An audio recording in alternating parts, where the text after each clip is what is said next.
Lucky Simmers, and welcome back to my channel. Today I have some Create a Sim tips and tricks for you to add realism to your Sims game. And of course, you don't actually need any mods to add some extra realism to your game, you just need to know some helpful hints. Our first tip is for Sims with colorful hair.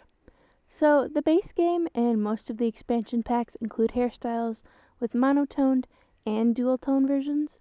The dual tone versions of the swatches have more realistic looking hairstyles, usually with the roots showing, but our monotone swatches usually just have the bright colors given in the base game as shown here. I am just showing off the differences between the monotone and dual tone swatches of some base game hairs. There are a lot more hairs and a bunch of different packs to see, so feel free to check them out for yourself.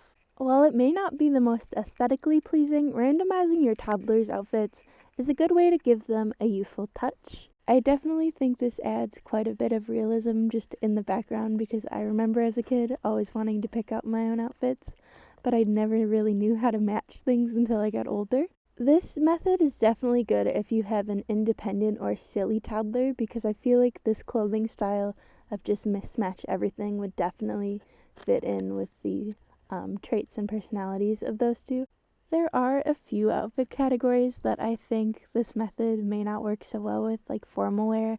Generally, I think that parents pick out their kids' formal wear and force them to wear it like to a party or wherever they're going, like a wedding.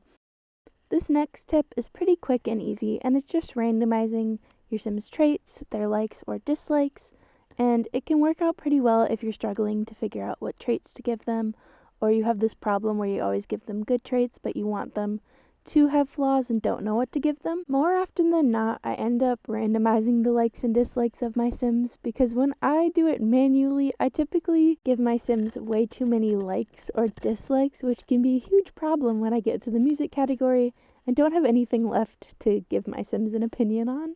This trick is good for adding some diversity to your save file. You can do this with your main Sims family or household, or you can do it with Sims that are in the background, Sims that your Sims are friends with, anything like that, just to add some extra diversity because I feel like it gets really boring when all of your Sims just look the same and they all have same face syndrome. Of course, you don't have to keep any of the traits, features, or body types that you randomize, but they can be good just for sparking ideas. Now this next one seems a little strange, but it's using the same outfit for multiple outfit categories. And this is a good one for if you're starting like a rags to riches challenge. It helps add to the realism a little bit because a sim with 0 simoleons probably wouldn't have a bunch of fancy outfits to wear every day. It's also just a good time saver in Create a Sim. If you've created a few Sims, you know that it takes a long time to make every single outfit for every single category. And it might be a good idea to make your Sims hot weather outfit the same as their everyday outfit if they live somewhere really warm, and vice versa if they live somewhere really cold, just for more consistency.